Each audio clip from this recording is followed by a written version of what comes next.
আজকের রেসিপিটা যদি না বাড়িতে ট্রাই করেন ভীষণ পস্তাবেন। আজকে বানাতে চলেছি আফগানি চিকেন কোফতা মালাই। দারুণ একটি রেসিপি, অসাধারণ টেস্ট হয়। যেভাবে বলবো সেভাবে যদি বানাতে পারেন, সময়ও কম লাগবে, খুব ইজিলি আপনি বানিয়েও নিতে পারবেন বাড়িতে, একদম রেস্টুরেন্ট স্টাইলে। আমি রিয়া, আবার একটি নতুন রেসিপিতে আপনাদের অনেক অনেক স্বাগত। ক্যাসে হ্যাঁ আপ সব? আশা করি খুবই ভালো আছেন। জোগাড় যন্ত্রপাতি তো করে নিয়ে চলেই এসেছি। পেঁয়াজ, আদা, রসুন, লঙ্কা সব কিছু জোগাড় যন্ত্র করে নিয়েছি। এখানে 500 গ্রামের মতন বোনলেস চিকেন নিয়েছি। তার মধ্যে দুটো মিডিয়াম সাইজের পেঁয়াজ আর দুটো কাঁচা লঙ্কা, কিছু গার্লিক, কিছু জিঞ্জার। তার মধ্যে এবার দিয়ে দিচ্ছি একটু ধনেপাতা, একটু নয় বেশ খানিকটা দিয়েছি। 2 চামচ পরিমাণে বেসন দিলাম আর দিয়েছি বাটার, একদম কোফতাগুলোকে সফট করার জন্য, যাতে মুখে দিলেই মিলিয়ে যায় মালাই কোফতা। তো এখানে একটা মশলা বানিয়ে নেব। তার জন্য এখানে আদা, রসুন, পেঁয়াজটা নিয়েছি দুটো বড় সাইজের, কাজু নিয়েছি 10-12টার মতন, আর দিয়েছি এখানে গ্রিন চিলি। তারপরে এখানে দিয়ে দিচ্ছি কিছু গরম মশলার মধ্যে এখানে সাজিরাটাই ব্যবহার করলাম। ব্যাস, নুন দিতে ভুলে গিয়েছিলাম কোফতার মধ্যে, এখন নুনটা দিয়ে দিচ্ছি। আপনারা চাইলে মিক্সিতে কিন্তু নুনটা দিয়ে দেবেন, তাতে অসাধারণ কিন্তু টেস্ট হয়।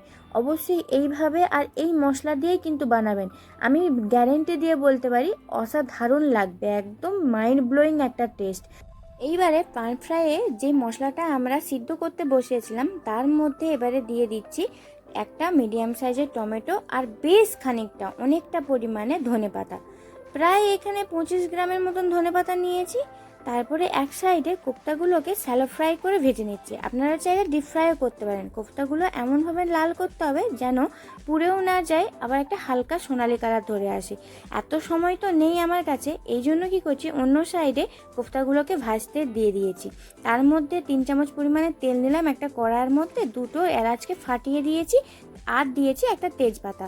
আর যেই মশলাটা করে রেখেছিলাম এই মশলাটা দিয়ে শুধু কষানোর পালা। আর এই যে কোফতাগুলো মাঝে মধ্যে আমি একটু উল্টে দিচ্ছি, আর মশলাটা খুব ভালো করে কষিয়ে নিতে হবে। আমি সব থেকে কিন্তু চেষ্টা করি যে সহজ রান্নাটা আপনাদেরকে দেখানোর। আর এখানে দিয়ে দিলাম একটু গরম মশলা আর দিয়েছি তেল। সহজভাবে দেখালে কি হয়, মানুষের রান্না করতেও কিন্তু ইন্টারেস্টটা বাড়ে। আর একটু সব কিছু মশলাকে ব্যালেন্স করার জন্য আমি দিয়ে দিলাম সামান্য পরিমাণে চিনি। আর মিক্সি জারের মধ্যে যতটুকু মশলা বেঁচেছিল সেটাকে ধুয়ে ধায়ে ভালো করে কড়ার মধ্যে তেল জল দিয়ে কষিয়ে মশলাটাকে কষিয়ে নিয়েছি। এখানে কোফতাগুলো প্রায় কমপ্লিট আর মশলাটাও কষানো রেডি। কত ইজিলি দেখুন, খুব তাড়াতাড়ি রেডি করে নিয়েছি। আর আমি ভিডিও করেছি বলে প্রায় আমার আধা ঘন্টার মতো সময় লেগেছে। আপনাদের কাছে যদি ভিডিও না করেন আর সব যোগাযন্ত্রপাতি করে নিয়ে যদি বসেন, আধা ঘন্টার মধ্যে রেডি হয়ে যাবে। ধরুন আপনার বাড়িতে হঠাৎ করে একজন আত্মীয় চলে এলো আর আপনার ফ্রিজে বোনলেস চিকেনটা পড়ে আছে, তখন এইভাবে রান্নাটা করে নিন। বেশ, আত্মীয় আপনাকে বলবে কি রেসিপি বানিয়েছেন। তারপরে দেখুন, আমার কাছে যেহেতু ফ্রেশ ক্রিম ছিল না, আমি এই জন্য কী করেছি, আমাদের বাড়িতে 1 লিটার মতন দুধ আছে, সেটা থেকে বেশ খানিকটা কিন্তু সর পড়ে। ওই সরটাকে আমি মিক্সার গ্রাইন্ডারে দিয়ে ভালো করে একটা স্মুথ পেস্ট বানিয়ে নিয়েছি। প্রায় এইখানে 1 কাপের মতন সরটা ছিল আমার কাছে, আমি সরটা দিয়েছি।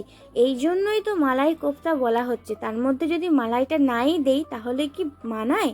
তো এখানটায় আমার বড়মশাই যা ঢাকাটা খুলেছি লঙ্কা দেওয়া স্টার্ট করে দিয়েছে।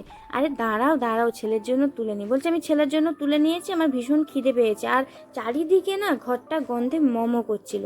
তো এইভাবে রেসিপিটা অবশ্যই ট্রাই করুন। আর কিছু এখানে আমি দুটো থেকে 3টে মতন গ্রিন চিলি কুচিয়ে রেখেছিলাম, কারণ আমার ছেলে যেহেতু খায় একই রান্না, তাই জন্য আমি পরেই লঙ্কাটা অ্যাড করলাম। আপনাদের বাড়িতে যদি ছোট ছেলে না থাকে তাহলে আগেই লঙ্কাটা অ্যাড করবেন। ব্যাস, রেডি হয়ে গেল। আর উপর থেকে কিছু ফ্রেশ ক্রিম ছড়িয়ে দিয়ে সার্ভ করলাম সকলকে। রুটির সাথে অবশ্যই খেতে পারেন। আমি আজকে তবে ভাতই করেছিলাম। বেশ ঠান্ডা ওয়েদার, তো ভাতই খেতে মন যাচ্ছিলো। আমার বড়মশাইয়ের আবার পরোটা খেতে মন যাচ্ছে। আমি বলছি আচ্ছা, নেক্সট টাইম আমি তোমাকে আবার করে খাওয়াবো, তখন আপনাদের সঙ্গে তো শেয়ার করবই। তো দেখুন, আজকের রেসিপি কিন্তু অসাধারণ লাগলো না সেটা কিন্তু অবশ্যই কমেন্ট বক্সে জানাবেন। আর বাড়িতে এইভাবে অবশ্যই এই রেসিপিটা ট্রাই করবেন, মাস্ট ট্রাই করবেন। আর রেসিপি ট্রাই করার পরে আমাকে জানাবেন কেমন হয়েছিল। আমার বাড়িতে সকলে খেয়ে আমার তো একদম কি বলবো, আর বলার কিছু নেই। সবাইকে মোটামুটি খেতে দেওয়া কমপ্লিট। এবারে চলুন আমি আমার রাতের খাবারটা এনজয় করি। আজকে ডিনারেই বানিয়েছিলাম, আপনারা লাঞ্চেও বানাতে পারেন। তাহলে আজকের রেসিপি কেমন লাগলো অবশ্যই জানাবেন। দেখা হচ্ছে নেক্সট ভিডিওতে। ভালো থাকবেন, সুস্থ থাকবেন, টাটা।